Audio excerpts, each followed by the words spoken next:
Video kali ini kita akan membahas tentang pertanyaan teman kita ya, yang dia menanyakan betina yang seperti apa yang cocok untuk di breeding, atau ciri betina seperti apa yang cocok untuk di breeding, ataupun bisa kita bahas karakter betina yang seperti apa yang cocok untuk kita breeding di kandang atau untuk jadi penerus keturunan dari indukan yang kita punya, atau beberapa pacak, beberapa babon yang kita punya di kandang.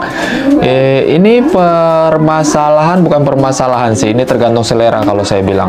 Sebelum saya lanjutkan, selamat datang di channel Full Dengan Masalah. Akan kita bahas bukan permasalahan ya, akan kita bahas tentang jalan keluarnya di sini.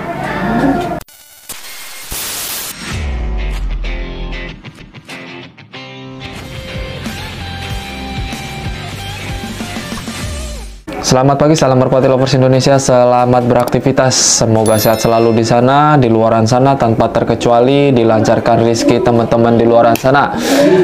Pembahasan video pagi ini kita akan membahas tentang pertanyaan yang sudah saya katakan di awal. Bagaimana sih ciri merpati betina yang cocok untuk kita breeding ya, yang cocok untuk kita jadikan keturunan penerus berikutnya, atau bagaimana sih karakter betina yang bagus dan yang cocok untuk kita breeding agar menghasilkan keturunan yang bagus yang sesuai dengan karakter indukan.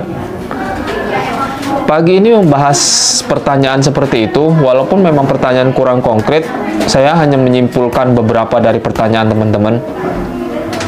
Kalau menurut saya itu tergantung selera, tapi nanti akan saya lanjutkan penjelasannya bagaimana dan seperti apa.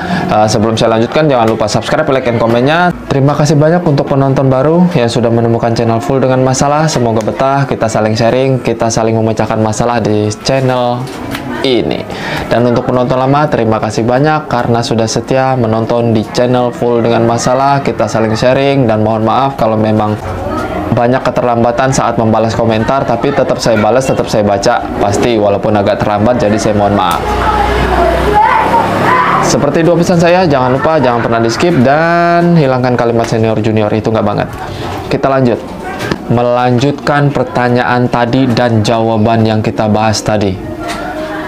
Betina yang pas untuk di breeding, seperti yang saya bilang tadi, yang pertama tergantung selera, tergantung bagaimana kondisi selera yang kita inginkan, bagaimana karakter yang akan kita inginkan keluar daripada indukan tersebut, dari indukan jantan ataupun indukan betina, yang kita harapkan seperti apa, itu paling utamanya.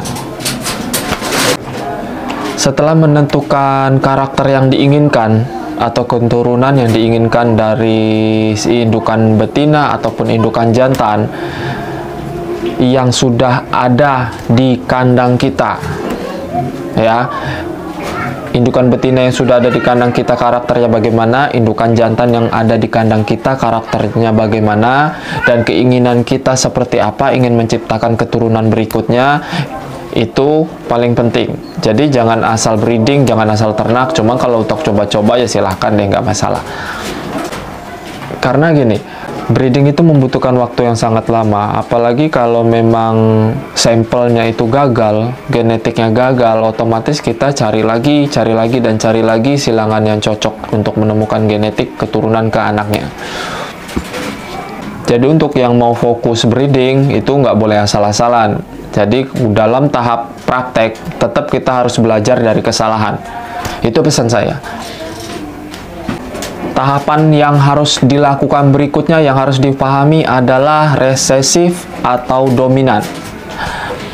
Seperti video yang sebelumnya, resesif atau dominan. Dominan itu seperti apa, Bang? Saya udah saya udah jelaskan di video sebelumnya ya, video yang kemarin itu saya upload. Dominan itu yang memang genetik pada si betina terlalu dominan turun ke anaknya. Jadi saat disilangkan ke jantan, karakter betina lebih banyak menurun ke anaknya nanti, bukan karakter si jantan. Dan kalau resesif itu justru kebalikan dari dominan. Teman-teman paham, kalau resesif berarti darah si betina tidak terlalu dominan, atau nanti di keturunan berikutnya genetik atau darah yang diturunkan ke anaknya itu tidak terlalu banyak atau tidak terlalu dominan kepada si keturunannya. Justru sebaliknya, biasanya keturunan dari jantan, terah dari jantan, genetik dari jantan lebih banyak turun ke anak berikutnya. Pengertian dominan dan resesif ini teman-teman sebelum breeding harus paham. Setelah paham dengan pengertian dominan dan resesif, untuk jantan maupun betina itu wajib, ya, itu wajib banget, wajib, sangat wajib kalau untuk di dunia breeding. Kalau pesan saya dan menurut praktek saya di kandang sendiri itu penting banget. Jadi jangan asal-asalan breeding kalau belum tahu genetik dari si betina indukan atau dari si jantan indukannya itu dominan atau resesif. Kalau saya jelasin nanti dominan resesif di sini terlalu panjang lebar nanti di video ini. Betah atau enggaknya nanti teman-teman di luaran sana mendengar penjelasan saya atau melihat penjelasan saya di video ini. Saya takutnya nanti udah panjang lebar saya jelasin tentang dominan dan resesifnya, nanti teman-teman malah nggak paham, nanti malah banyak itu biasanya di kolom komentar banyak banget karena nggak terlalu dijelaskan dengan konkret, atau teman-teman juga belum paham tentang arti dari genetik yang dominan dan genetik yang resesif dari indukan jantan maupun indukan betina. Ngomong simpelnya gini deh, dominan itu baik maupun indukan jantan ataupun betina, salah satu dari indukan tersebut dominan, berarti anaknya akan menurunkan sifat yang dominan tersebut nantinya.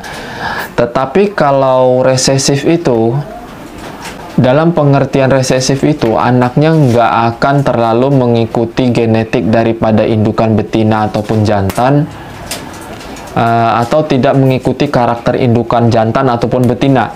Justru terkadang nanti mirip karakternya daripada kakeknya atau generasi-generasi sebelumnya, biasanya gitu. Kalau memang gen daripada induk jantan dan betina terlalu resesif, tetapi beda dengan dominan. Nanti akan kita jelaskan di video berikutnya ya tentang dominan dan resesif lebih konkret, lebih lengkap ya, biar lebih paham. Jadi pesan saya, perhatikan dulu pejantan yang dominan atau resesif, dan perhatikan dulu betina yang dominan atau resesif, dan kebalikannya juga seperti itu. Perhatikan dulu. Jadi triknya gini nih, triknya nggak terlalu mudah dan nggak terlalu susah juga sebenarnya. Mudah untuk dijelaskan tapi prakteknya susah kalau teman-teman nggak mau belajar atau nggak mau memahami dalam praktek tersebut. Di sini akan saya kasih tahu ya.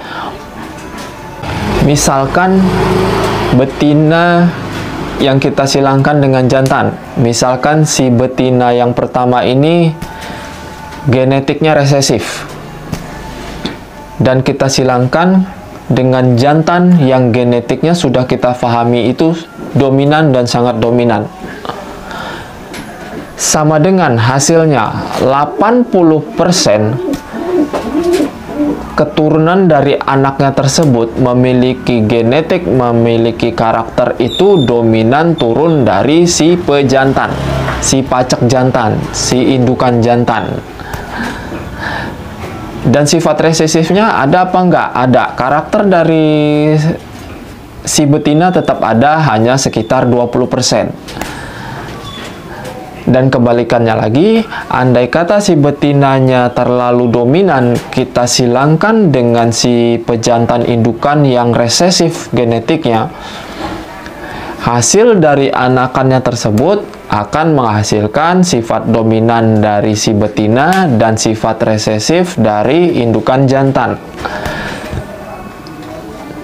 80% dominannya ke darah genetik betina, dan 20%-nya lagi resesifnya dari darah indukan jantan. Itulah pengertian singkat ya, belum terlalu konkret. Pengertian singkat dari tahap breeding tahap awal Jadi kita harus memahami yang namanya genetik yang dari induk itu dominan atau resesif, maupun jantan ataupun betina. Itu penting, itu kuncinya sebetulnya, itu kunci awal. Gimana caranya ya nanti saya jelaskan lagi di video-video berikutnya. Masih banyak rahasianya, walaupun saya hanya peternak kecil, cuman ya untuk saling sharing atau belajar dari kesalahan, saya udah banyak banget melakukan kesalahan di kandang, dari tahap breeding, dari tahap main, dari tahap pelatihan, semuanya udah saya cicip semuanya ya. Jadi untuk tahap breeding ini saya hanya sekedar memberikan saran untuk teman-teman, nggak maksud menggurui. Jadi biar teman-teman di luaran sana lebih paham kalau memang ada kesalahan yang dilakukan, walaupun itu kesalahan kecil dalam tahap breeding, teman-teman bisa perbaiki, nggak diulangi lagi. Itu sih keinginan saya dari teman-teman di luaran sana. Jadi kita gimana ya, berkreasi di dunia merpati kolong sama-sama, kita maju sama-sama gitu. Jadi nggak ada yang direndahkan, nggak ada yang ditinggikan gitu. Jadi nggak ada saling hina. Memang di lapangan memang kebanyakan sih gitu, umumnya gitu.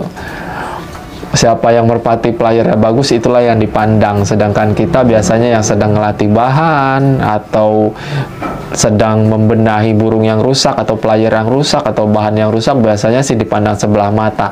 Itu udah umum, saya juga udah nggak kaget lagi di dunia merpati kolongan. Jadi kalau teman-teman bertanya nanti di luar sana, memangnya abang bermain merpati atau cuma melihara? Jelas saya bermain juga, cuman waktu lagi nggak beres nih, lagi mepet-mepet terus waktunya, jadi belakangan agak kendor main burungnya. Nanti mulai kumat lagi, karena ini tahap sortir semua, masih tahap sortir. Video pagi kali ini cukup, saya rasa. Kalau memang nanti kurang jelas tentang penjelasan yang saya bahas di video ini, teman-teman bisa tanya di kolom komentar, atau pembahasan apalagi yang kurang jelas di video ini nanti akan kita bikinkan di video di video berikutnya. Nanti akan kita bikinkan, pokoknya serba komplit lah. Kita bahas semua permasalahan merpati kolong di sini, mau merpati balap, merpati kolong, atau merpati kolong meja, itu bebas. Kita bahas di sini, kita saling sharing. Saya butuh saran, komentar, kritik dari teman-teman, silahkan, nggak apa-apa, saya terima. Tanpa saran kritik dari teman-teman, saya nggak akan maju. Itu menurut saya. Terima kasih saran dan kritiknya. Terima kasih untuk teman-teman di luar sana. Dan untuk penonton lama, terima kasih banyak. Tanpa kalian channel ini nggak ada apa-apanya. Untuk penonton baru, selamat datang di channel Full Dengan Masalah. Semoga betah. Dan betah sih. Tolong curhatnya di kolom komentar, oke? Kita bahas sama-sama. Kita pecahkan sama-sama. Kita memiliki masalah yang sama di dunia merpati kolong. Sehat selalu di luaran sana. Semoga dilancarkan rezekinya. Salam merpati lovers Indonesia, selamat beraktivitas.